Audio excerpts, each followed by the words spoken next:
Hi everybody. In this problem we're going to look at how increasing and decreasing dimensions can affect area and volume.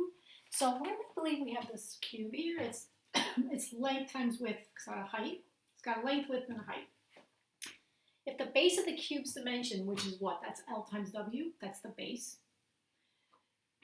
Both went up by a factor of 3. What happens to the area of that base, the base of this cube? What happens to the area? Well, remember, area is just length times width, right? So area equals length times width. But however, in our problem, our area is our length went up by a factor of 3, and our width also went up by a factor of 3. So what do you get now? You get 3 times 3 is 9LW. Before, the area was just LW. So what happens to the area? It went up by a factor of 9, right? Factor of 9.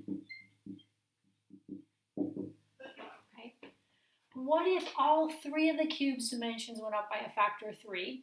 What happens to the volume of the cube? What happens to the volume of the cube? So remember, volume is just length times width times height, right? So, but in our case, our volume is going to be 3L times 3W times 3 height, right? So what happens this time? We get 3 times 3 times 3. Our volume is 27 LWH. So wow, the volume actually, if all 3 dimensions went up by a factor of 3, the volume went up a factor of 27. So they might ask you questions that ask you by what factor does it go up if this happens to other dimensions. They might ask you questions like that.